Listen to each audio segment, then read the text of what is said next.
Hello everyone, I'm Rishi and welcome along to Racing Weekly, a podcast and YouTube show brought to you by Oddschecker in association with Bet365. We're going to look back on the weekend of racing that we've just seen, look forward to the weekend of racing ahead, as well as the Cheltenham Festival. We've got special guests Steve Mellish, Pat Cooney from Bet365, and a man who had an outstanding weekend, Christian Williams, joining us on the show. But the constant presence of Sam Turner alongside me, as always. Looming presence. Reassuring, I was about to say, okay. but fine. Okay. Unnerving, I thought you were searching for.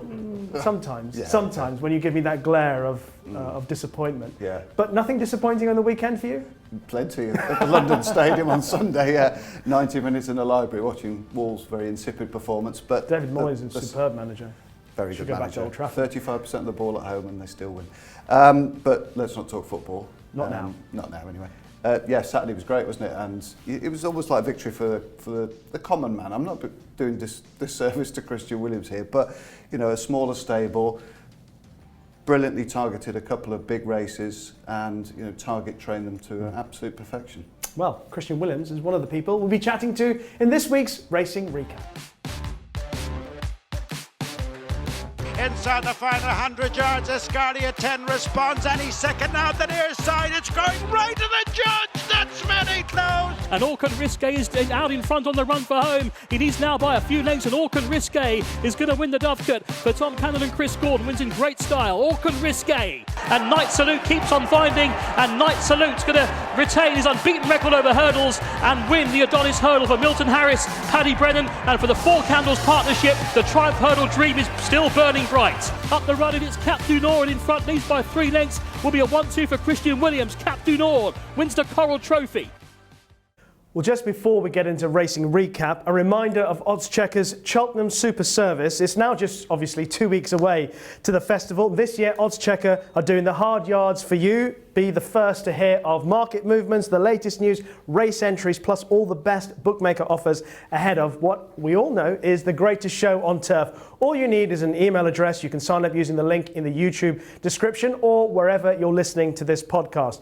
Now, in Racing Recap, obviously it was an excellent day of racing on Saturday, but in particular for a trainer having his best season yet, Christian Williams. Delighted to say Christian is joining us from his Wales base. Christian, how was the weekend? How was the celebrations from the weekend? The weekend was great. It was just a brilliant day, and not so much celebration, just a celebration at the track. There were plenty of owners there. We obviously had three runners in the one race at Kempton. So there were big parties for each horse. This was just a great day. Watched Newcastle from the parade ring at Kempton, and we're all celebrating together. It was wonderful. Brilliant day. Well, let's start with Kempton, shall we? And Cap du Nord and Kitty's Life. Both horses obviously running incredible races. But Cap du Nord, first of all, just focus on that performance. And you had the cheek pieces back on and quite a terrific ride, I thought.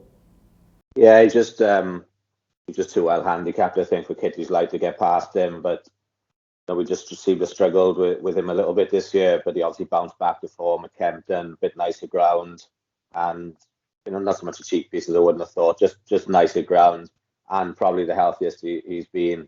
He scoped him all a little bit through the winter, and he's been fine to run. But we've got the cleanest scope of all leading into Kempton.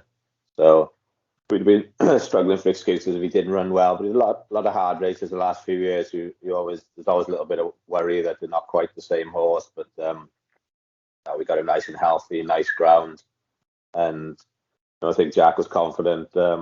Even that brilliant head cam that Coral did, you could see out on the second circuit, Jack could go wherever he wanted on him. And you just talk about Jack Tudor there, Christian, and what a pivotal member he is of your team. He's ice cold in the saddle. Is that, you know, what you see at home as well? Oh yeah, he's always been a good natural rider. Even schooling horses 3 or 4 years ago, we stand out from a lot of other riders that would come in and ride out. So just a good natural rider, nice and calm, good in them situations. And some races doesn't quite work out, but he knows he's got my backing and everything, so he can only ride the horse as he thinks. Doesn't always work out, so we don't want the horses knocked about or anything. They're always there for another day. Did you miss the race riding days, looking back at that footage of Jack on Cap du Nord? No, it actually looked a little bit bumpy, Richie. It was they were all quite well mannered, the jockeys in my day, and if anyone needed a little bit of help in the race, you'd always have a shout and you get looked after. But it doesn't quite look that way anymore, from what I see. And the ride on Cap Denoy, the horse seemed a little handier than he perhaps has been in the past. He laid up a little easier.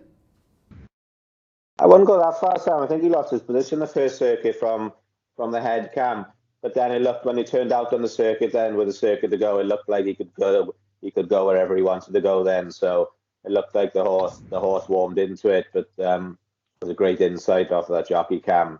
Just looked very bumpy, and he probably got a little bit further back. But as we said, he's under no pressure when he's riding for me. So he was he just slid out then with a circuit to go and got a great position then, and from going down the hill and jumping the first down the back, it looked fairly straightforward for Captain Nord.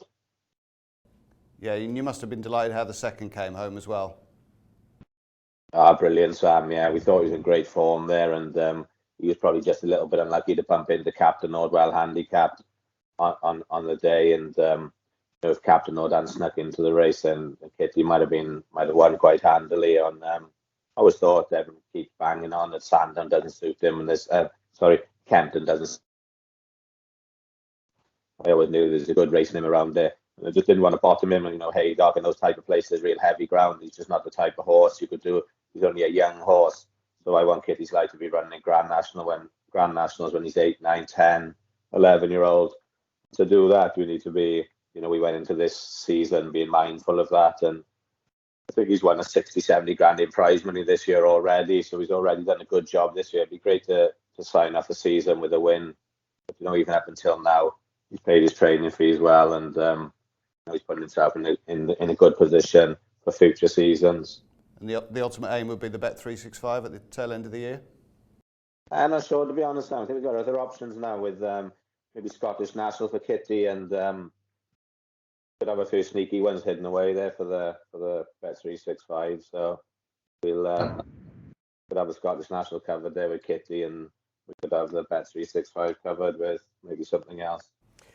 Just talk about the Eider and Win My Wings. Again, headgear seemingly, from watching from the outside, being a big part in what she did on the weekend. What do you read into that? Yeah, maybe Rishi, she travelled great there. Couldn't believe how well she travelled, and it looked like she just joined in at the fourth last. Couldn't believe what I was seeing. She's only a small horse. She put him to the sword then at the straight, and just couldn't believe how well she was travelling, even with a mile to go. But yeah, we tried to keep the cheek pieces there for a big day, and we trained her for 2 or 3 years. We managed to find a big race for her, and thought it would be a good time to introduce the cheek pieces. Whether they made a difference or not, I'm unsure. She did seem on her game that day, so she might have won without them. But yeah, we did save them for that day.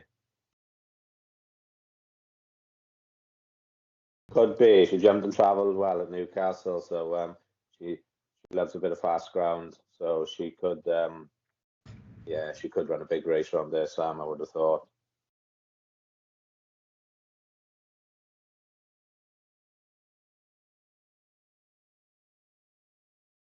Maybe, Sam. Maybe their owners have been with me from the start, and they just understand how it works. It's just hard to keep horses healthy for 12 months of the year, and Kitty's Light doesn't really want soft ground, but the owners enjoy going racing. And we've run him 3 times, 4 times this season on ground that probably doesn't suit him, and he still won. Before the weekend, he still won 40 grand in prize money running on ground that probably doesn't suit him. So there's no need to go from November until February or March not running the horse because he wants fast ground. So we still run him. We have great days out. We've had 3 great days out with him at Kempton this year. Even when he ran disappointing last time out, we were so well looked after by the track, etc. And it's just hard to keep him right. It's hard to, like the Captain Nord, he's looking well at home, and they just come in and out of form, and I'm not sure where the yard is based. Maybe it's hard at a certain time of year.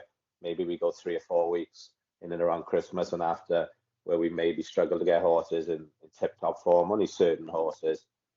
But then, when you've got good patient owners, as soon as they come right, then they're way to go there. And just for those of us who haven't been fortunate to be down to your beautiful part of the world, just tell us some of the facilities and some of the ways that you train the horses and keep them fresh and keep the minds fresh. I was just training on the beach, really. We've got a nice river right on the yard, and then there's the beach then about half a mile away, so literally just canter the horses on the beach. And you know, we moved home 3.5 years ago with 3 horses and no license, so it's been a good start for us, and that was great. Yeah, no, we're very lucky. Well, speaking of it being a good start, Christian, I think I'm right in saying that when Captain All won at Kempton on the weekend, that took you to your best season ever, 28 winners so far this season. And if anyone's been following your horses, particularly over fences, they'd be doing quite well. Horses trained by Christian Williams, if you were backing every horse trained by Christian Williams over fences, you'd be showing level stakes profit of just under £47. Is it simply the fact that you concentrate your better firepower over fences? Yeah, maybe Rishi. We don't spend a lot of money on our horses. I think Kitty's Light cost £5,000, Win My Wings cost £9,000, the Captain Odd cost £30,000. So people make out about, you know, your handicapping horses and everything, but the way the system's set up, you know, there's not really a novice chase system there where you can run them quick enough to, you know, to get a mark to be able to go into races where your horses can compete. You know, we run them in hurdle races, and most of the horse, we just find it easier in chases. You know, if we run the handicap hurdle, you usually got 18 or 19 runners. We run a horse in a handicap chase, and you usually get 7 or 8 runners, and you usually get better prize money in handicap chases. Prize money is usually better, and you usually get half the runners. You know, we're going to Fakenham and win the handicap chases, and the 5 or 6 runners. Powerful position went to Sedgefield 3 day on Thursday last week. I think it was a 12 grand added race, one of the prize money boosts there that the track were putting on. So he won like 6 grand there for winning that race. And if we could have picked other 0 to 100 chases, you could have easily found an £1,800 race. But because we went in and we're looking for prize money all the time, because a lot of my owners then just reinvest the prize money. So as long as the horses are winning good prize money, we can go and buy new stock then. And another example, Dunamina won at Ludlow. People making, you know, saying the horse is it's not fair, he's running the chase off his hurdles, mad. Well, that owner's owned that horse for 4 years.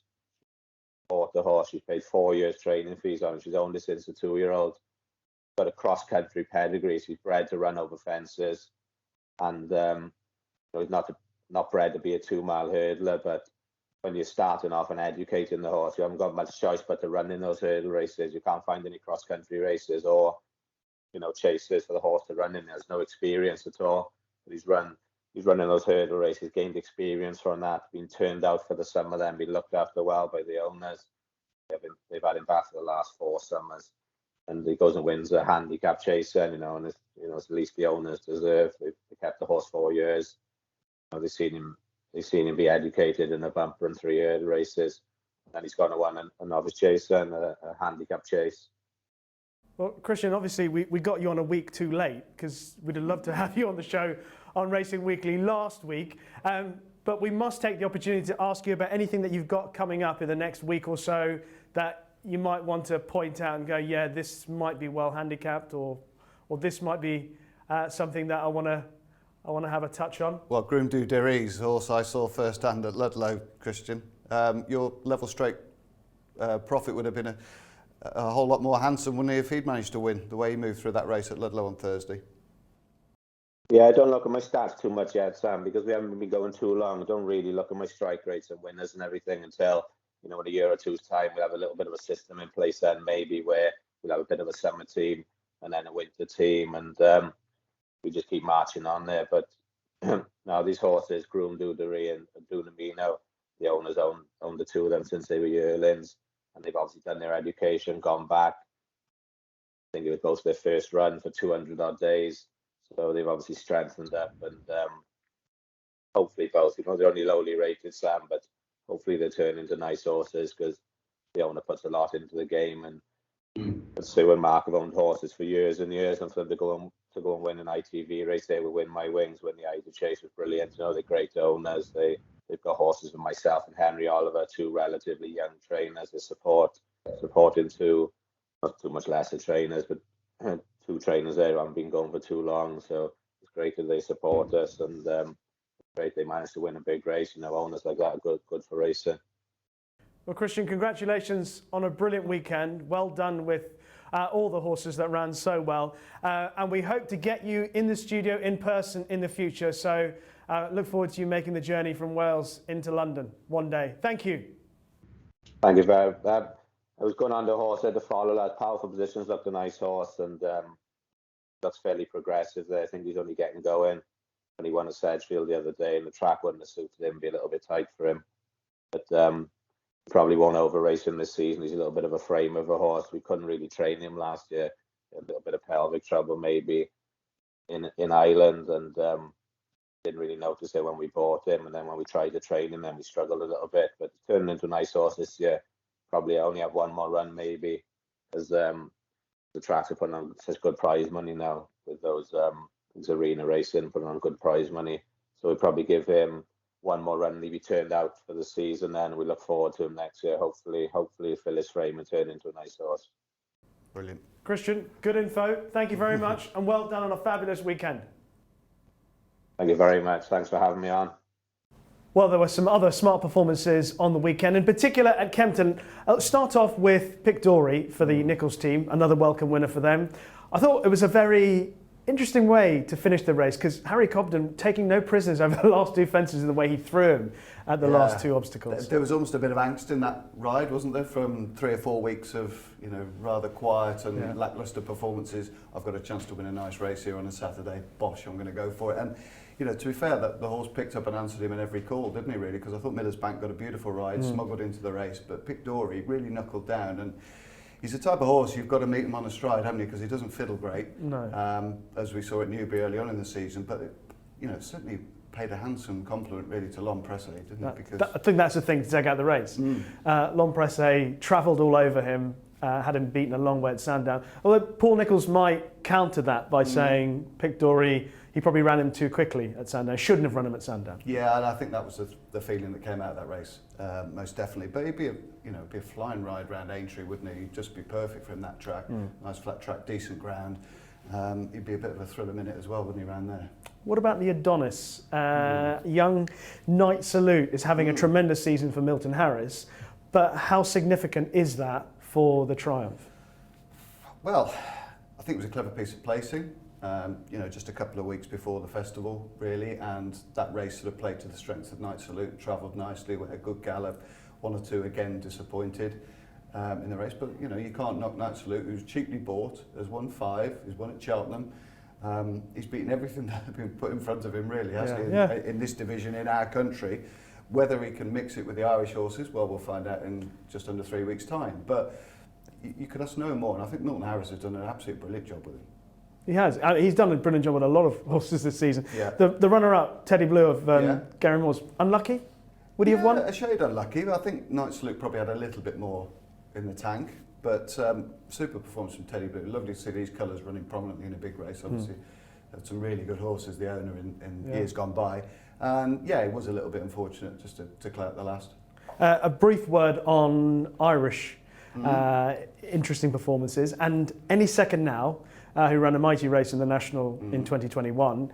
Back to winning ways, just seeing off Iscaria 10 of that pair. What's the interest going forward from them? And the Bobby Joe. I think it's fascinating, these Irish horses, that as soon as the weights come out, they manage to find their form, don't they? So fair play to them. Any Second Now, is he the most versatile chaser in training? Well, versatile national hunt horse in training. 2 miles, 2.5, 3, 4 1/4. That must have been an absolutely lovely prep, and I'm sure his connections were really, really delighted with that. And obviously, he's been promoted to near favouritism now. But Iscaria 10 ran really well. Been trained for 1 race all year. Obviously, comes out of the National Hunt Chase last year, which is working out really well with Galvin, Snow Leopardess, and 1 or 2 others in the backwash that have done okay. So that form's already. It's an unlikely good piece of form to be following the National Hunt Chase. Not always the case, but certainly last year's looked a very good renewal. All right, well, that's a brief look back at the weekend. I don't think there was anything else that had a significant bearing on what's coming up at the festival. It looked No, I felt pretty... like really. Yeah, I mean, you often get with that meeting at Kempton. I mean, obviously Phlegmatic was very impressive. Yeah. Might well go for the Bet 365 later on the year. Probably want to keep an eye on there. Goes well, right-handed, decent ground, jumps well, and travel conspicuously well for a horse dropping back in trip. Yeah, it was interesting to hear the interview afterwards. Harry Skelton was saying they finally got him on the right track. They thought he was on Saturday, where he would have been a few months down the line. So he might have a little bit in hand come the end of the season. I don't think you'll see him again until the last day of the season. Yeah. Okay, so that's a look back at what we saw on the weekend. But time now on Racing Weekly to put our festival focus caps on. Well, it's always great to get guests into the studio here at Racing Weekly, and we're particularly delighted to have Steve Mellish, who is a long-time friend of both Sam and myself. And Steve, we've all been on the racecourse a lot of times over the years. We all like betting, we all like following racing. And the one thing Sam and I wanted to touch on was your approach to what it is that you've done for such a long time. I mean, you've been involved in the sport for many a year, and love it as much as anyone else. Yeah, I love the betting as well. Like most people, it depends what your motive is. My motive from when I started betting seriously in the sort of 70s was to see if you could win, really. You know what I mean? That was, I don't know if you understand, ignoring, amounts. It was. I still feel the same now. It's like a cryptic crossword or whatever. You want to be right enough. And I think in the end, I won't go on for too long, I think the most important thing about betting, that is loads of times before, is that everyone is different. We're all made different. We've got different personalities. Some people are more aggressive. Some people are more, laid back or whatever. I think the way you bet has got to represent the way you are. Otherwise, you won't keep it going. Yeah. Basically, if you're a person who's got to be involved, be involved. Work out a way that you can do it and can afford it.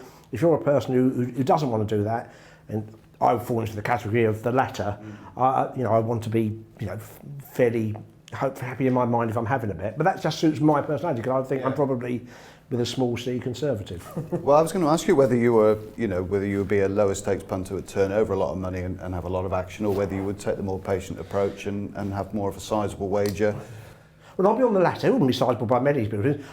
For me, a bet's got to hurt enough to matter, but not be sufficient that I can have a losing run. In my head, I have a losing run of 10, 12 of going on. I want to be comfortable that they could all lose and it wouldn't be affected me. Affect you emotionally, But equally, I want the thing to matter enough to... Nothing I hate more is having sort of interest bets for myself. It just drives me mad because I feel I'm being... It just doesn't suit the way I'm...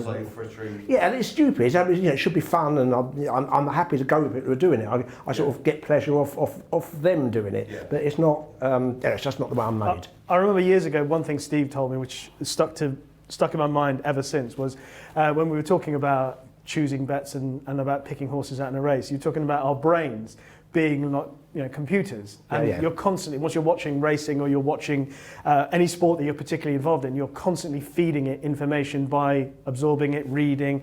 You're working at it without even knowing you're working at it, and then the brain does a sort of subconscious calculation when you see a race, because you've stored up all that information. You open the paper up, you look down the list of horses, and without you having to consciously think about it, the brain comes to a sort of things will jump out at you sometimes, absolutely. And touching on that, and just in general, the difference between an opinion and a bet is a really fine line. I think it differs with lots of people. I mean, just one really boring stat, but again, I've said this before, that not intentionally, it works out I have about 250 bets a year, roughly. And looking back dully in my records, that really hasn't changed in 30 years. It will change by 10, but I mean, in terms of, it's roughly that. Although I don't go out to do that, it just... So you wait for bets to come. You wait for bets to come to you rather than go in search. Yeah, I have pricing. I won't back short, so that probably limits the number of bets I do. Because I'm just not good enough to bet short and win money. I'm just not. Other people might be. I've never met one, to be perfectly honest. Who bets very short. Hear stories about it, but I've never met one. So yeah, so yes, basically it does come. Sometimes you have to. Sometimes they're cusp bets, and you have to work out. Go through the motion of it, is it or isn't. I reckon 80% of the time I know, win or lose, and plenty of them lose, but I know it's a bet. You know, that happens a lot. You probably answered this question already, really, but obviously, given that we're sort of going to be a festival-driven show, really, when it comes to these festivals, does that alter your approach at all? Might you find that you might have a little bit more action, there's more opportunities, or how do you approach it? I'll be honest, I don't, but I reckon I would have more bets in Cheltenham week, entry week, than I would in a normal week, because I just think, again, it's what we're saying, I think your mind throughout the year is sort of, you're trying to calculate whether something's a Cheltenham horse. Yes. So in the end, you almost have to have opinions come Cheltenham, you know. So without setting out to do it, I won't bet any different in terms of staking. It's exactly the same, but I suspect I will have more opinions just simply because that's the amount. That's what you've done for 4 months. Exactly, really, to try and form you've led beautifulely into us previewing done this before. a few races at the festival. I was getting bored talking about ourselves. I'm glad we're I'm saving the day for you. I'm saving the day. So we're going to start with the very first race of the festival, the Supreme. At the moment, according to oddschecker, Constitution Hill's 9-4, Fav, Dysart Dynamo 3s, Sir Gerhard 7-2, John Bond 5s, Kilcrut 9s, and then double figures were bigger the rest. What's your approach to this race? What are your thoughts on what you've seen from the principals so far? I've gone through 2 opinions. I started off from the day he won on his hurdling debut. I thought Constitution Hill was a really, really good horse. Nothing original there, and that was confirmed at Sandown. And if you'd asked me then who I thought was a winner team, I was fairly certain in my mind. I have jumped ship slightly. Oh. I was blown away by Dysart Dynamo's win at Leopardstown. I thought it was a great time. Yeah. There's something about the way he I thought he'd gone too fast early on, and he could have got another 2 furlongs at the same pace. There's something really striking to me that day. Yes. The complication is that you don't know for sure whether it's going to go the Supreme route. I think they will, because it's quite a keen going type. I think this is the best Supreme we've seen, certainly since the Altior year, in terms of depth. I think it's a really, really good 3 or 4 horses who are up to winning a normal Supreme. Indeed. I used to go by thinking I look for a handicap mark, if you like, an official handicap mark. I like the horses to be at least the high 140s, and I think this one you've got to be well into the 150s to win it. Yeah, it looks that way, doesn't it? All 4 of them. Yeah. Does it worry you that he is a little bit free, exuberant, and perhaps his hurdling could just sharpen up a touch? It is a worry, but there's definitely a worry. And these are better horses than the horse who chased him home, and he may not get away from them. But you know, you've watched most races throughout a year, and you're convinced that they've done too much or whatever, and he didn't do too much. It was astonishing, wasn't it? I was genuinely taken aback that day. I thought, wow, you know. And when you then compared it to the other times that day, it was an exceptional time. So I think in terms of natural ability, I think he's got a tremendous amount. Obviously, if something's with him 2 out, you suspect he's going to get beaten. Constitution Hill might be a bit too strong for him on the hill. We don't know, do we? But I think he's going to have a lot of horses in trouble out their comfort zone early on. The phrase that you use there, natural ability, when you apply it to the top 4 horses in particular in this race, you're talking about horses that have already displayed an enormous amount of natural ability, and you also believe you still haven't seen how much natural ability they have got, because we don't know that, you know, the top 4 horses, you feel that they've got more to give, and that makes it almost impossible to be adamant about. Well, most of them just had a saunter around, really. I know Dysart Dynamo was a bit more explosive at Punchestown, but most of them have just, like Sir Gerhard, just looks as though he's going through the motions. Constitution Hill's just well at the backsides of everything that's come up against him, and John Bond, you know, it really hasn't been hard pressed to win his races. No, I feel that about him. He's the one out of all of them. I still feel he's completely unexposed, John Bond, because underrated a bit. Bizarrely, I think he could be either. I think he could be well overrated, or he could be well underrated. I don't know, because the reputation's always been there, hasn't it, being his best. The first 2 that races won were such farcical races in terms of they walked. And to be fair, it's no good for John Bond. No. And I didn't think he did. But last time he had more of a race, and it was a good effort. It didn't blow me away. But I also formed the opinion that maybe if he got in a really, truly run race, we might see a completely different one. Absolutely, I'd find it very hard to go cross to any of those. You know, I can make it. If you wanted to make a case for, or any of us make a case for Sir Gerhard, we could definitely make it. Constitution Hill, I think he's bomb-proof. He's a superb jumper. Which I think is he's going to be exceptional over fences, isn't he? Absolutely. Next year's Arkle winner. I feel Steve likes Dysart Dynamo, and by the way, Constitution Hill for the Arkle next year. Definitely. I'm Dysart Dynamo as well. Dysart Dynamo, okay. And I'm kind of stuck with the fact that I've backed Sir Gerhard for the Supreme, but it looks and appears that he might be heading to the Ballymore. I'm not entirely certain yet. We're still going to wait until the last minute to find out. But I've said all along, I think that was his race. I can imagine him going for the Ballymore, winning that, and going maybe running back over 2 miles over hurdles in future. Yes, correct. Exactly. Yes. Harder Eustace, I think. Yeah. I think they both won Yeah. that. The Ballymore, the equivalent of whatever it was. Yes. Before going back to winning. Going back in distance, yeah. So I can see that happening. Produced probably more champion hurdle winners in the last 20 years, the Ballymore. Yeah, Has it? than the Supreme. The Supreme, Yeah. Let's move on and talk about another race on the opening day, and that is the Arkle, which I know that you have an interest in terms of watching the races unfold this season and who's made the biggest impression. So, as things stand at the moment, where are you leaning? I'm firmly in the Edwardstone coat. Now, true story, I buy my brother a Christmas present every year. It's a bet. Normally, it doesn't last till Boxing Day. Normally doesn't. Is this the brother that you like? The brother that you know. Well, yeah. And I always put 2 horses. Anyway, I put 2 horses. One of them is obviously a non-runner already. But the bet he Does he get the money, by the way, if it's a non-runner? No, nothing. Doesn't get the money if it wins. You know, he'll forget. But Edwardstone was the other one. And I thought at the time, despite winning the races, I actually thought he was underrated. I think he put up a series of. I know Sam, you like figures. I thought it was a series of high 150 minimum performances in his wins, and I thought he's in danger with the talk behind at the time. The Irish Challenge. Yeah. I thought I don't know, this is pretty good. But then he was around 7 or 8. Right now, a lot of them have fallen away. The original favourite, Fernie Hollow. That one dropped away, and the race is a different sort of race as it was. And is he a wonderful price now? Possibly not. I think he sets a really, really good standard. And he's a touch wood. He's a very good jumper. His top price for Bet365, isn't he? 9-4. 9-4. Yeah. Blue Lord 130. Riviere de Tel 4s. Alton Calor 7. Saint Sam 8s. Don't think there's any doubt Edwardstone is probably the most reliable of the horses in the Arkle. I was really taken with him at Warwick, obviously early on in the season and last time. And he should have won at Warwick, hadn't he? I was a bit underwhelmed with him at Kempton, actually, and I was just wondering, he was a bit low, a bit slovenly at some of his fences, but I thought he was back on his A game, going that way round as well, probably helped. Was it a bit quick after Sandown, maybe, probably. Kempton? Yeah, I should have afforded him. And, I agree with you, that was the time he was. Although the horses he beat that day turned out not a bad horse. Absolutely. And he still trounced him. It was just, you're looking for the perfect performance all the time.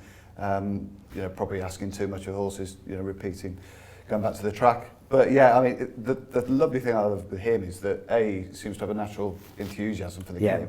He's got the copper bottom stamina which you need for those 2 mile races at Cheltenham. You want the 2.5 miler, don't you? Yeah. And he's got loads of experience of sort of hurly-burly handicaps. He's been to loads of festivals, Aintree, Cheltenham, county hurdles.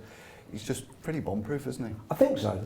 So would he be? Yeah, he's the one I'm most fearful of. I've sort of put my flag in the Riviere de Tel camp for a while now. I thought she was a bit unlucky in Leopardstown. She was, definitely. If she jumps to last, and I think she wins. I think she's a better horse than Blue Lord. And I think the Stiff 2, I've been quite taken with her, really.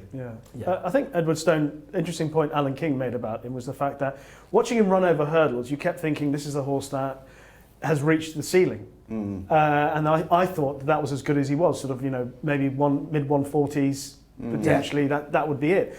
But what Alan King said was that the hurdles runs were just educating, helping him running in those big fields and helping him just to relax a bit more. And actually, he's much more relaxed over fences than he was over hurdles, because sometimes in those big field hurdle races, he was just doing too much and then flattening out at the end of his races instead of finishing. Now he settles and he finishes his races better. You're seeing a completely different beast, and it certainly seems to me that he's a much improved horse over fences from what he did over hurdles, where he got to a decent rating. And because of his exuberant racing style, they were dropping him so far out that he was only just coming through and picking up pieces late on, and he wasn't really in those races to win them. It was more an educational thing, really. On the British side, and he's disappointed probably more than it's won. I do think Third Time Lucky will run well. I was just about to say that. He's one of those horses who is he definitely going to run? He's not got an entry in the Grand Annual. I was looking for. I thought wonder whether he's going to go entry. Well, possibly. I think if they get the ground, they all say they'll wait for entry. I was surprised he ran against Edwardstone, actually, because they were talking about him running fresh. He just won at Doncaster. At Doncaster, I mean, he didn't have much of a race, seemingly, at Doncaster. Oh yeah, very good form, but he cruised around and the other horse fell when he was just about to take the lead anyway. But I was surprised, given what they said about the fact that he might be best fresh, that he ran so quickly again against Edwardstone as well. I'd like Lester Piggott to come out of retirement and ride it. Well, every chance that. Yeah, because I think the horse needs to get there half a furlong out. Yeah. Paul Carberry do you, wouldn't he? Paul Carberry, absolutely. And I'd say to Harry Skelton, not going to criticise you. Yeah. They said, whatever you do, I do not want to see you get there until Ride you're him running. like a non-trier. I really think that's what he is. Because I think if once the whip goes out, I think you know he's going to get beat. Yeah. But I think in terms of, I think he's got grade 1 cruising speed, personally. Yes. Oh, Yes. The only thing about him is that I thought his jumping, certainly first time up, was outstanding at Cheltenham. Yeah. Not quite as clean last time at Warwick. Probably, I don't know whether that's just one of those things, but it felt like his jumping has been really good to begin with and not quite so I sharp. think he's not been as keen both times he's come back from a quick. I think he needs to be Might be fresh. that, yeah. But the second time at Cheltenham, he wasn't as good as the first time. Exactly, He won. yeah. And I think he was superb at Doncaster. His Really jumping good, was really brilliant. good at Doncaster. And then he wasn't. I agree with you at Warwick, and I thought he'd give Edwardstone a race that day, but he wasn't. I didn't think he was the. Anyway, at least he's a price where you can take 18 to 1 on oddschecker. And you jump 7 fences in a mile at Warwick, he maybe just needs a little bit more time to get exactly. organised Very back good on the point. bridle. Exactly. Yeah. Okay. Yeah. So Edwardstone, River to tell. River to tell, and third time lucky, maybe, if he ends up in the race, and Harry Skelton just ride him like a non-trier. Okay. Move on and talk about the Ballymore, Steve. Now, of course, this is a race that probably we still, although we're going to obviously talk about it, we need to be a little bit, what's the word? We need to show a bit of dexterity in how we go about selecting the horses for this, because we don't know about Sir Gerhard. He's, according to oddschecker here, he's 15 to 8, Dysart Dynamo 4s, Ginto 6s, Journey With Me 7s, Stage Star 7s. Yeah, I agree. Go. Well, the only ante-post that I've had at Cheltenham is in this race. I think I'll lose my money, to be honest, because things haven't worked out as I imagined. But I'll still nail my colours with Wall. I was really impressed with Walking on Air when he won at Newbury. You can clearly the form is not, you know, it's not grade 1 form, but he just cruised through the race, jumped beautifully. Although it was his hurdling debut, he jumped absolutely beautiful, and I was really struck afterwards by how complimentary and confident Nicky Henderson appears to be, unlike him really. He talked about Ballymore, didn't mention the Supreme, and I think he will stay. But the plan always was to have one more run and then go to Cheltenham. When I'd been waiting and waiting, he had a few entries last week. I think the ground was soft, and they decided that they didn't want to have a run on soft ground 3 weeks before. So fair enough. So you're back in a very inexperienced horse. I think if you go forward a year with a free run at things, I do think this will be a grade 1 class horse. Whether he's man enough to win at this race, I don't know, but I will nail my colours there, and I think the intention certainly at the moment is to go there, and there's nowhere else. It was an extremely striking performance at Newbury. All power, wasn't it? All class and power. It's just a typical Henderson novice, really, the way that he moved through the race. Yeah. I find this one of the toughest races to try and get to grips with, because we don't know the participants, the whole complex nature of the race. I've had a bet, not running no bet, 3 Stripe Life, the Sir Gerhard Leopardstown form. He's bred to get further. I hope he does. I hope he comes here and not the boys' race off about 144. But he's the kind of horse. I think the second to Mighty Potter's a good run, all over 2 miles. You look at his pedigree; it's all 2.5, 3 milers. So I'd risk a couple of bob each way on him. Just ask you both. Obviously, if Sir Gerhard and Dysart Dynamo, one of them obviously you would imagine go for the Supreme and one would go the other way.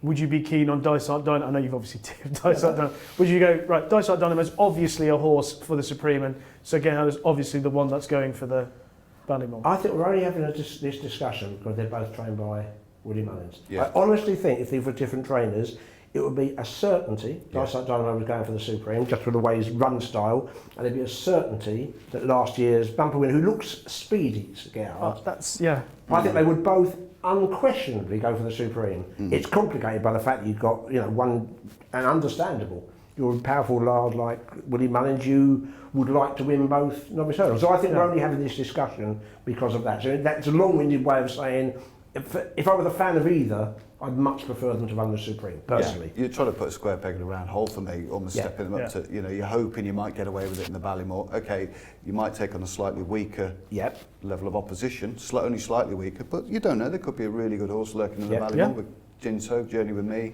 3 Stripe Life, whoever it might be. Stage Star is a horse that's just been totally forgotten about for this race because he's won the Chello, so everyone's put a line through him. He can't possibly win this, but he's looked a class animal. Were you at Newbury when he won the Chello? No.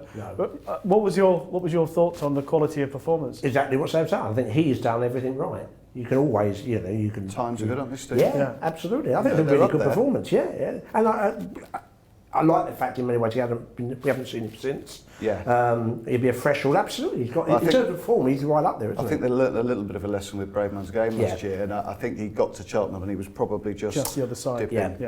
And that unfortunately is fresh in the mind of Paul Nicholls, I think, the way that he got run over by Bob Bollinger. Yeah.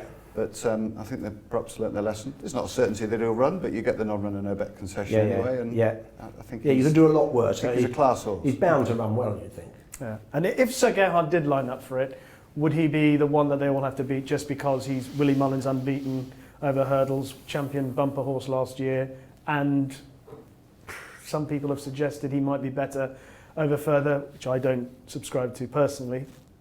I think either Sir Gerhard or Dynamo would be a worthy favourite if they lined up for this race. Such a politically... Well, no, I do think that. I think it's even money which one I run, personally. I don't think it's a certainty I don't think so. Listen to what Willie Mullins is saying. They're different owners as well. Who knows what pressures are... Yeah. I'd be amazed if Dyside Dynamo runs in the Ballymore. Yeah. But I was amazed that Allaho ran over 3 miles a couple of years ago. So you think he'd be least likely to switch from the Supreme to... whereas Sir Gerhard, annoyingly, might be. I'm going to mention one more race I know that you're keen to talk about, Stephen. That's the JCB Triumph Hurdle. The Irish dominating here. Vauban 2-1 oddschecker, Pied Piper 5-2, Phil Dorr 13-2. And then come the Brits with Porticello 12s, Night Salute 14s, and Dr. Parnassus at 16s. I've been quite impressed with him, but I can't see anything in the British Challenge that leads me to think they have a winning chance. Is that, first of all, a fair place to start? 100%, I think. I think either of the three favourites, I think, are all comfortably above the British horses. I think Pied Piper showed that when he came over and annihilated horses at Cheltenham. My only view on the race, in terms of the prices we're talking about, and we've still got the possibility that one or two of these could end up in the Supreme, so it's complicated. I think there's been an overreaction to the Vauban Phil Dorr. I'm very much like the favourite. Don't get me wrong. I think I've got nothing negative to say about him. I would not give up on Phil Dorr. I thought the race. Why not? I thought it was a test of speed. Yeah. I think the horse will really improve with the test of stamina. I thought there were 5 or 6 horses turning for home on top of each other. I thought Vauban was. I mean, he might be better, but he was quicker. I really like the way Phil Dorr carried on trying on the run-in, and I could see the new course at Cheltenham really suits him. It's a galloping course, and I think he went into that race as favourite for the Triumph Hurdle. Yeah. I still think he's every bit as good as he looked, and were they to line up on the day in that price, I think that would be a huge each-way price, personally. Okay. Do you bet each way, Steve? I love each way prices, absolutely. Because some don't do it, some people just don't. No. I'm completely price related. Yeah, absolutely. I have probably more bets each way than win bets, really. Yeah, me too. Of the 3 Irish? I love Vauban. It's very unoriginal, but I thought he did plenty wrong at the DRF in that spring juvenile and, drifted to his right, stuck out in the wing a little bit. Yeah. But I thought they just did everything just to get him round, and he's just got that much pace. Yeah. And he stays well. I mean, his breeding's all German stayers and middle distance. The horse off the flat as well, isn't he? So probably I think he's got everything. Piper the time before with the clear run at the last. Yeah, it didn't jump the last 2 great. It was a bit slovenly at those 2, and then sort of got crossed on the run-in, etc., etc. But yeah, I think it's a really classic. I love Vauban, but just what you're saying about the fact that he did a lot wrong, that's still at the back of my mind that he did a lot wrong then. Yeah. Potentially he could do a lot wrong again. True. And he could do a lot right. Yeah. He could do, but he's the 2-1 favourite. Yeah. So I'd rather be looking for something to take him on. I mean, of the British horses, are we thinking Porticello is the number 1, Night Salute? Like I mentioned, I quite like what Dr. Depends on ground, I would say. Yeah, I think he wants to cut the ground, Porticello. Definitely. I think he's been really well trained, typically well trained by Gary Moore in that. I don't think Cheltenham's been the be-all and end-all with him. He's already won a finale, won a valuable race last time out. And I'm sure they'd love to go there. And I think he'd run really well. I think I probably would have him as the edge of the British horses, but I don't think it's the be-all and end-all for him. And I think he's a novice chaser next year. Yeah, absolutely. Yeah. On good ground, probably Night Salute. Yeah, fair enough. All right. Just because he's been to Cheltenham. Okay. Well, I'll go with Dr. Parnassus for the British Challenge. Yeah. There's something striking about the way he travels and jumps. Obviously, last time was right-handed, sorry. Yeah. So need to just be sure that he does it again. But I love the way he moves through the race so far, and obviously he was a pretty useful flat horse. Love the Irish horses. What do you like most? I'm most respectful of the talent that Vauban possesses. fair I think he's the most talented of the three. Yeah. But at the price, do you need the sexy travelling type of horse like Vauban, or do you need the grinder with a touch of class like a Field Door? Really, it's not a race that I'm keen to have a bet in at the moment. You'll change. Gary, I promise you, you'll be different. Come Friday morning. Yeah. Wait, give me 5 minutes. I might change in a minute. Okay, so I know that's 4 races for the better races in terms of the graded quality that you wanted to talk about. But you've also picked out just a couple or 3 horses in handicaps that you wanted to pinpoint. Yeah, probably. I'll do it in the order that I have an opinion, if that's all right. One, out of all the handicapped at Cheltenham, the horse I'd be most interested if they go that route, because she's got an entry in the Mayor's Hurdle. I really like Echoes and Rain to run the County Hurdle. Yeah. I think that she's a really good mare. Well, she's got a really good race in her when she gets everything right. Every time I see her, she's too keen. She's keen in a small field, isn't she? So I think the mares that might happen again. I think 2 mile 1 on a galloping track with a strong pace. Well, she'll have a mark in the high 140s, won't she? Yeah. I really think that would be made for her. And I must say, I'd be very, very hopeful she'd go close in the race if that's where she goes. But who knows whether that's where she'll turn up. But that would definitely be my strongest view in the handicap. Okay, 10-1 odds checker, Echoes in Rain for the County Hurdle as things stand. Any views on that race at the moment, Sam? No, probably not the county, to be honest. Okay. Elliot's got the favourite, hasn't he? Been well punted. Yeah. So Top Bandit 7, State Man 8, That West looks like Cork it's 8. been saved for the race, doesn't it? Top Bandit looks pretty well handicapped as well. You're going to bump into something. Ask Nick's dad, the Skeltons from last year. You can bump into a horse. Yes. Can't you just? Anything else handicaps? I like Nappers Hill. I still feel that the Paul Nicholls yard. I'm glad Cheltenham isn't tomorrow, starting tomorrow. Well, I think they're in a better position than they were 2 weeks ago. And I know that they had Pit Door we run at the weekend and they're having winners. Yeah. I don't think they're in the form that they are normally in. So I'd like more evidence of that. But if that happens, I think Nappers Hill will run well in the Martin Pipe. I think he's crying out for 2.5, isn't he? Yeah, I mean, it was really encouraging that he ran so well at Newbury, wasn't it? Because that was almost like the peak of when they were disappointing. I know they had a winner on the day with Brave Man's Game, but he'd probably win however he was feeling with 3 legs, wouldn't he? He's that good. Yeah. But yeah, I mean, he really finished off his race as well, Nappers Hill, didn't he? I thought he did, and prior to that he ran in a sort of one of those ridiculously slowly run race at Ascot behind John Bon, and he's not speed. I think he's handicapped. I think he's been dropped £1 actually. But anyway, he's handicapped on what we've seen in the Betfair.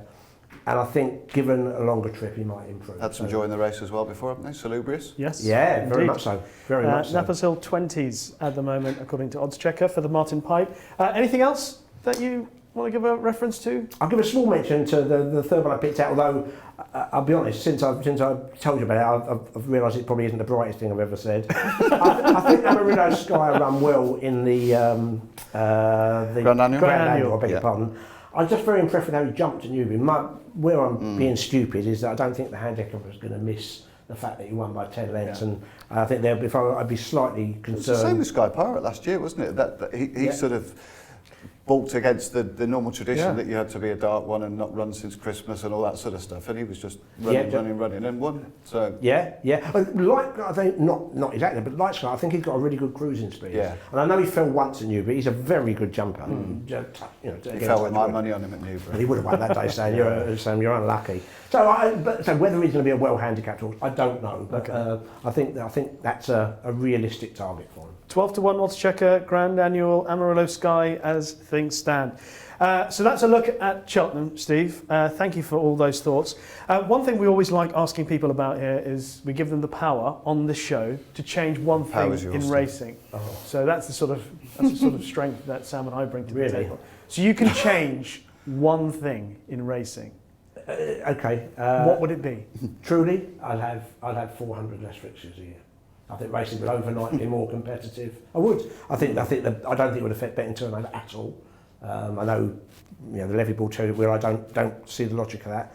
I think the more good stuff you have, the more you attract people. And I think what happens when you have a lot of fixtures is that you have a high preponderance of, don't pick out Cheltenham, but I happen to have done a couple of them for racing TV days, so they're etched in my mind with sort of grade 6 races, very 50s. ordinary, a lot of them ungenuine horses. I can't see how that's selling the sport. So I would have 1,000 fixtures a year, and that would overnight. I think you'd improve prize money because you'd have less to go around. I think you'd improve the competitiveness of the sport and the interest it would give to fans. But it's not going to happen. So it's just not going to happen. But that's what I would. The annoying thing is that the majority of people that we've asked so far about racing, genuinely, we've asked them one thing they can change. The majority of people have said less racing, less fixtures. Yeah. Whether it's from a welfare point of view, so that staff get a bit more time off or whatever, or even this. And as you say, it could just change things overnight. But then the BHA will then say, well, we put Wolverhampton on Saturday. We had eight races that filled nearly 100 runners. The appetite is there. The appetite is there for there'll be plenty of owners, I say, of owners of moderate horses. They'll be up in arms with sort of I'm saying. But I think if I'm taking a step back for the good of the sport, I think you fill up a third of your meetings with really low grade stuff, which is what you're talking about. Most of that Wolverhampton card wasn't a very good card. No. I don't see how you sell it. It's like selling football on the National League. And I go to a National League game, don't get me wrong. I don't add that you wouldn't sell it in the same way as you would sell in the Premier League. No. Anyway, for what it's worth. But as a Spurs fan, you're happy to sell it that way? Always sell it. Steve, a genuine pleasure, as always, to chat away. Thank you very much for all those thoughts on Cheltenham. Wish you the best of luck. Thank you. And look forward to catching up again soon. That has been Steve Mellish's contribution to this week's edition of Racing Weekly. Well, off the back of chatting to Steve Mellish about this year's Cheltenham Festival, we're delighted to welcome Pat Cooney from Bet365, another familiar face to both Sam and myself. Pat, first of all, how are you doing? How have the build-up to Cheltenham going for you? Yes, it's going really, really well. And ever since Bet365 went non-runner, no bet and best odds guaranteed on all the 28 races, honestly, the business has been absolutely manic. And a common theme seems to be people like to get with a certain stable. So we've seen plenty of Henry de Bromhead multiples, plenty of Paul Nicholls, etc., etc., etc. They're all working on the basis. Every year they seem to hit top form at that meeting. And they might be backing horses at the time that are out of form, but they'll probably be in form at the time. So lots of life-changing multiples flying through. These punters must have crystal balls because both stables have had a bit of a quiet start to the year. But there have been green shoots of recovery, certainly for de Bromhead, 2 winners on Sunday, and Paul Nicholls' horses are starting to grind back into gear, aren't they? Yeah, and it's been really illuminating seeing how we go. Yeah. We haven't gone too short the shorties because we tend to think, well, they'll be short enough and very backable on the day. Punters like to take them on. It's more those sort of horses that have got multiple engagements that you're thinking, look, he'll probably run in A, but what if he ran in B? What if the ground change? We had this with Sam Crow a few years ago. Yes. Everyone was saying it, but it's torrential rain. He's going to run in the 2 miler, not the 2 mile 5. And we were laying absolute fortunes of him and the Supreme, thinking, oh, well, yeah, I suppose. And if he did run, he'd be favourite. So fortunately, Connections took the prudent path and they stayed as they are. But it can be life-changing multiples whizzing through the bets, that's for sure. Well, I suspect 1 or 2 horses that might feature in those multiples and a couple of stables that certainly have excellent records at Cheltenham. Nicky Henderson and Willie Mullins in the Supreme Novices Hurdle, where we'll kick off just reflecting on what we chatted with Steve about the markets for that, Pat. And Constitution Hill strong? He's still strong, yeah. I think I'm on my 4th different selection in this race. Really. I think at the start of the year, I thought John Bond, oh yeah, I get it, yeah, you're good, and the fast run race, you'll be really, really good. Yeah. He's a worthy favourite. Then Sir Gerhard came along, you think, okay, disappointing first run over hurdles. He was impressive next time, clocked a good time, not visually eye-catching maybe, but you think, well, okay, the time is there to back him up. Then Constitution came out and won again. And I think people are looking at that Sandown run thinking it might be too good to be true, but he put a lot of daylight very quickly between horses, and then we're thinking, okay, it's between those 3, and then Dice at Dynamo flies home in his race, and it is between the 4, isn't it? You're trying frantically from a bookmaking point of thinking, we won't actually have a bad liability on the race because there seems to be such a diverse of opinion, and can we get all 4 beat? With Kilcrus? But the big four look very superior, don't they? But I am heartened, you know, by Willie Mullins had a winner yesterday, Bring on the Night, and he only won a minor maiden hurdle. But he said, oh, he'll probably run in the Supreme. And I'm thinking, hang on a minute, if you've got Sir Gerhardt and Dice at Dynamo in the race, why would you want to run... And Kilcrook. Yeah. Why would you want to run Bring on the Night, which is also owned by Joe Donnelly and No Fool? I'm thinking, is that because they're not that good, or is this one really good? And so the race is I think I'm big for about Bet365 as this opening Supreme.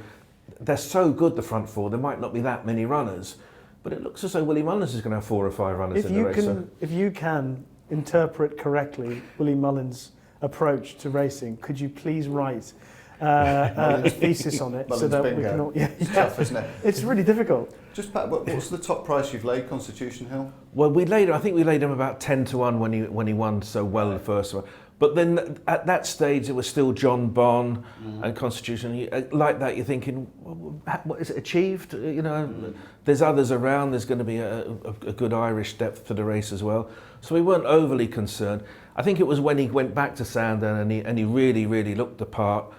But you know, you listen to people like Barry Geraghty. Of course, he's an allegiance to the horse, saying, well, he doesn't do a lot at home. Well, he certainly does a lot on the track, doesn't he? And I don't know. I think Constitution Hill, he's on pace to be favourite for the race, but from our point of view at Bet365, well, you can back him. We'll have those other 3, maybe 4 and 5 and 6 as well. So it's going to be fun to experience the first race. Just a quick point on that. Yeah. How much of the decision to go a certain price is one person? Is it a unilateral decision, or is it, you know, how do you... Do you have a think tank and you think, right, we're going to be against Constitution Hill, the ground's good, he might not have the speed of the other 3, bump. Yeah, it's very much, I mean, we're split in the office. For my sins, I actually prefer the flat, but we do have jump people who live and breathe it. And there are people... Swap guests? Get Steve back. Where's he gone yet? But there are people in the office, they live or die by the stats. And we've got other people in the office, they live or die by the stopwatch. And for me, I like to go visually. I like to look at a horse and go, wow, that's a really good one, you know.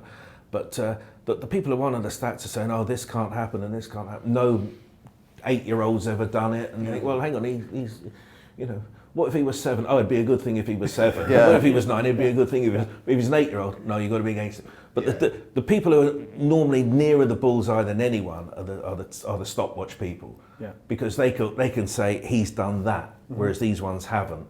Me, I'm more, wow, did you see Constitution Hill win at Sandown? Yeah. And they're like, yeah, but... You can't, they call you old school. That's what they call old school, Pat. Would the old school approach, non-scientific some might say, to the Arkle suggest that Edwardstone at 9 to 4 is the right favourite, or what's Bet365's market? Well, again, touching on the stats guru, he's an 8-year-old.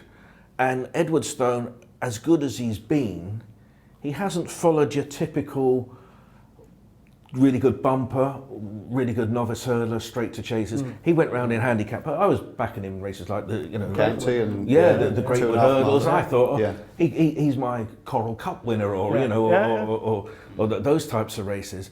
And for now to see him as an 8-year-old looking as good as he is over fences, you have to be taken very much so by his last run. But he's had to grow on me, because I've spent most of the year thinking, well, hang on, Willie Mullins has got one. You know, Gordon Elliott will send something out. Something else will turn. He's good, but he won't be good enough to win. I can see people backing him each way. As of now, I suppose he'll win, won't he? He looks the part. So it's one of those, you just keep changing your mind, race by race, performance by performance. So from our point of view, about 365, he's actually a bad result for us, because I think that was one of those, we're falling into the trap of saying, there'll be something better come along. Yeah, I wouldn't worry about it. There'll be 3 or 4 on the conveyor belt from Ireland, and they're not quite chuntering along at the same speed as he is. You can't be too scared. He's still top price for you now. Well, we laugh at danger. Are you going all in? You laugh at danger. Yeah, you look like a man who laughs at danger. Definitely. How are you pricing up the Ballymore with all the uncertainty of who's definitely going to line up in the race? Yeah, this is a race that we haven't taken a bet, would be in all honesty, and it's one of those. I actually think if Sir Gerhardt runs, I think he'll go for odds on. Really? Yeah, I really do, because if he turns up, Dynamo won't, Constitution Hill won't, and John Moe won't. And then you're looking at Ginto, Stage Star, who fall into that cliche, they've done nothing wrong. But Securheart, he's got the speed figures on there, and you tend to think, I suppose this is the race for him, really. But you know, the common theme I would say... No, it's not. It's a Supreme. Hello, Willie. But those who are on the on, phone again, please. in one or t'other. But yeah, so the great thing as well with Cheltenham, with the Bet365 non-runner bet, and some firms aren't best odds guaranteed as well. So there's going to be some horses in these races that we've priced on the basis, well, we think they're going to run, and then others come in and think, oh, they got much stronger. So you can back your horse, and he's still got a chance. And you might have backed him at 6 non-runner bet. On the day he might go out to 10, and he might win at 10. So you're going to get that. Yeah, so that is a good concession, isn't it? So you don't have to worry about, oh, it's more about non-runner bet. No, it's not, because you can still turn up and win at a bigger price. So definitely one to keep faith with, sure. Absolutely. It is. And a brief word on the Triumph as well. I mean, the Irish are dominating the race. They have the top 3 in the market. You surely don't have to worry about the British challenge for this race. It's just working out which of the Irish is the best. Yes, and I think when Pied Piper and Forbin, they've already met once, haven't they? And there was a length between them, and you could take positives from the pair of them out.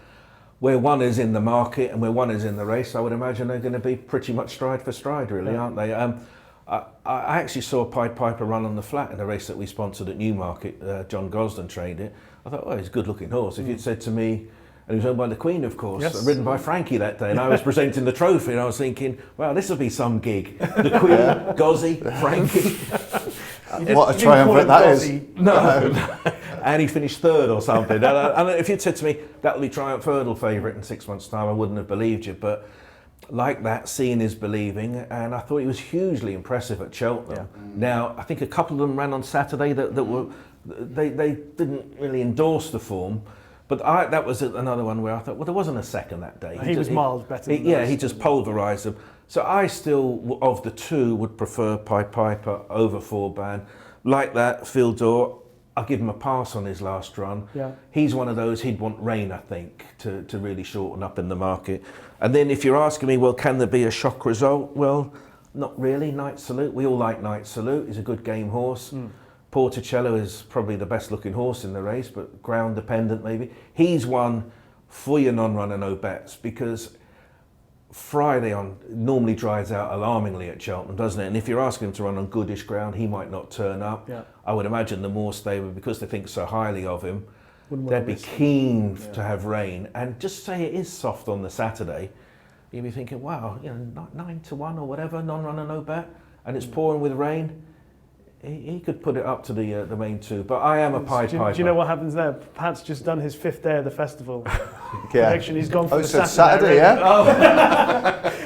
I'm not going to ask you what you think of a 5th day at the festival. Let's not even go there. But we have got a question for you, Pat. This is from Get Your Tips Out. Well said, Rish. Well said, Rish. Good man. Keep us on air for another week.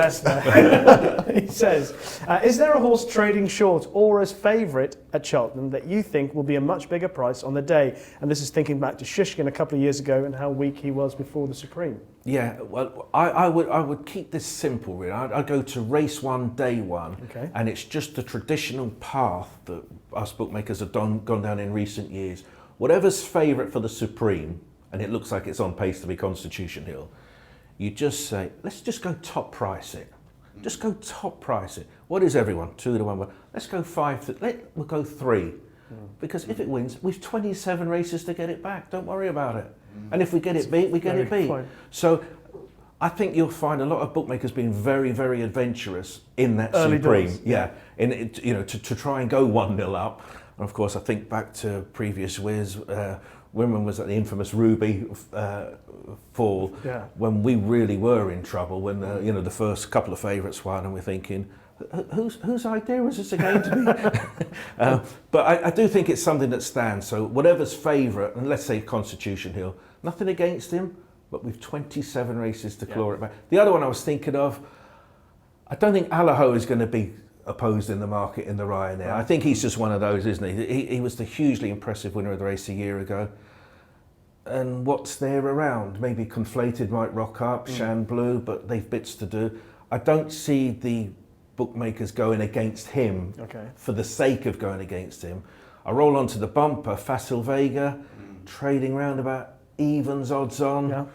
You've got American Mike of Gordon Elliott, who we all pencil him in as a likely winner. And like that, Willie Mullins is probably going to run 3 or 4 others in the race. Redemption Day, good horse. Yeah, and with Facile Vega, you talk about ante-post liabilities.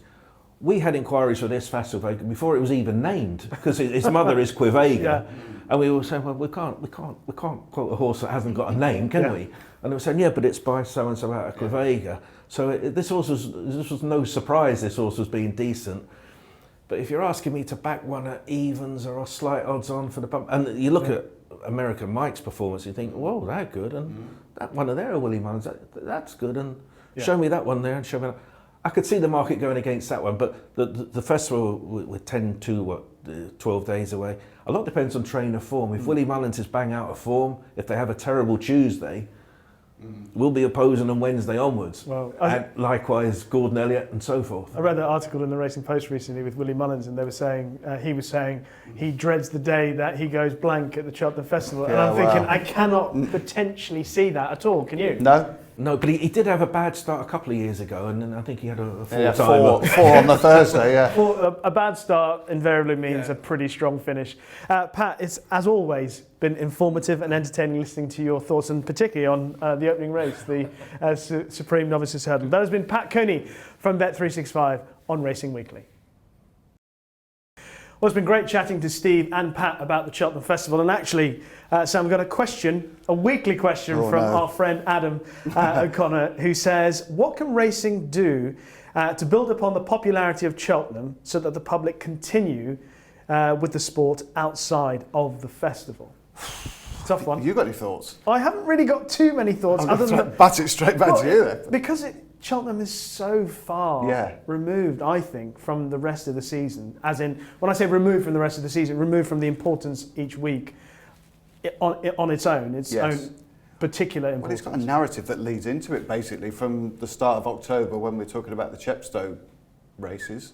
And then everything, could that be a Triumph Hurdle horse? Could this be a novice chaser to follow? And it all leads to Cheltenham. And the one thing I do think is that perhaps Aintree and then Punchestown, they've taken on a little bit of a burgeoning reputation and become individual festivals in their own right, and quite hugely important individual festivals. And that's probably because there's a slight shift in trainers. Obviously the Irish trainers really target Punchestown, Mullins to Bromhead and Elliott.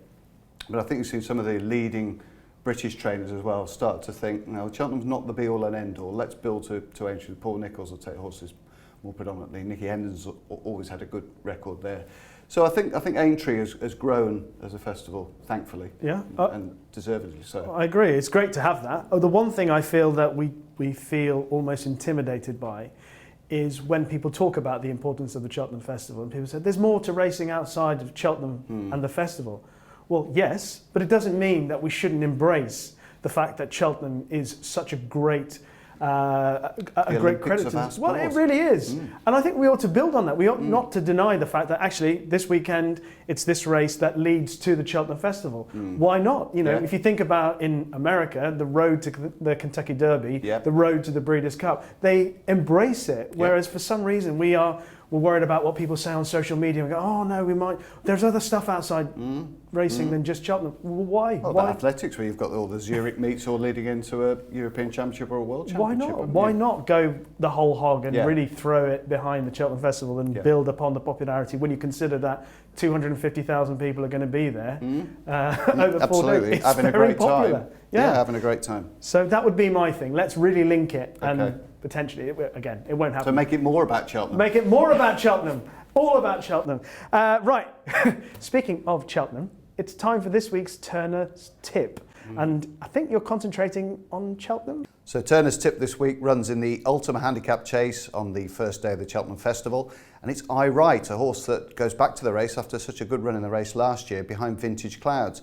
Horses returning to this race have got a pretty good record, and I Right has already run well at Cheltenham this year, which fits in with the stats of previous winners of this race. He chased home Chantry House in the Cotswold Chase. He's also won up at Newcastle. He's quite lightly raced for a horse of his age. I think the rigours of this race suit him well. So I think at a double-figure price, he's well worth backing ante-post for the Ultima Handicap Chase. Sam, thank you very much.